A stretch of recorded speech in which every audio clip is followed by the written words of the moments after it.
യാഥാസ്ഥികരാണ് ശരിക്കും ഭീകരന്മാർ.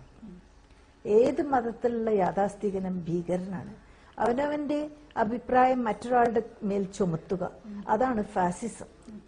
അതാണ് നടന്നു വരുന്നത്. അത് മാറ്റരുത്, ഇത് മാറ്റരുത്. ഞാൻ പർദ്ദ വിട്ടപ്പോ ചിലരൊക്കെ യാഥാസ്ഥികരായ ഹിന്ദുക്കൾ ഞങ്ങൾക്ക് നിങ്ങളുടെ മതം മാറിയതും കൂടി വിഷമമില്ല, പക്ഷെ നിങ്ങളുടെ ഈ വേഷം ഈ എല്ലാം മൂടി നടക്കുന്നത് പാടില്ല, ഞങ്ങളുടെ സ്ത്രീകളെ മാറി. അപ്പൊ ഞാൻ സത്യം തുറന്നു പറഞ്ഞു, നിങ്ങളുടെ സ്ത്രീകൾ നടക്കുന്ന പോലെ പകുതി ദേഹം അനാവൃതമാക്കി ഒരു ചോളി ഇവിടെ ഒന്ന് കുനിഞ്ഞെല്ലാം കാണാം, പുറം മുഴുവൻ കാണാം, പൊക്കിള് കാണാം. എനിക്ക് ഒരു സ്ത്രീ അങ്ങനെ അനാവരണം ചെയ്ത് പബ്ലിക് പ്ലേസിൽ പോണത് ഇഷ്ടമല്ല. എന്നെ എന്ത് വിളിച്ചാലും വിരോധമില്ല. മുമ്പും മാഡം ഇതുപോലെ പർദ്ദ ധരിച്ചുകൊണ്ട് ബോംബെ നഗരത്തിൽ എത്രയോ കാലം 10-30 കൊല്ലം ഞാൻ പർദ്ദ ധരിച്ചു. ട്രാവൽ ചെയ്യുമ്പോ രക്ഷാകവചമാണ്. ആരും പർദ്ദ ധരിച്ചൊരു സ്ത്രീയെ ഉപദ്രവിക്കില്ല, തൊടില്ല. അത് ഞാൻ തീർത്ത് പറയാം. അപ്പൊ നമുക്ക് സേഫ്റ്റി ആലോചിച്ചിട്ട്, പിന്നെ അന്തസ് ആലോചിച്ചിട്ട്, ഈ രൂപം, ഈ വേഷം.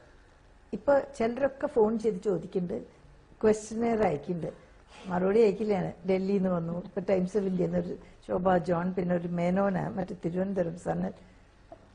No, I refuse to. ഇത് ഒരു വിവാദം ഉണ്ടാക്കിയിട്ട് ഫലമില്ല.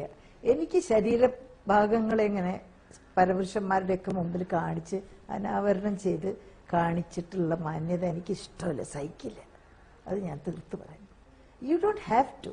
ഭർത്താവിന് മാത്രം കാണിക്കാനുള്ള, അല്ലെങ്കിൽ കാമുകന് കാണിക്കാനുള്ള ശരീര ഭാഗങ്ങൾ മുഴുവൻ പുറത്ത് കാണണം. ചെറിയൊരു ചോളി ഇവിടെയൊക്കെ പുറത്ത്. കുട്ടി കണ്ടിട്ടില്ലേ? പൊക്കിള്, വയറ്, പിന്നിൽ ഇത്ര അല്ലേ? അത് എന്തിനാ?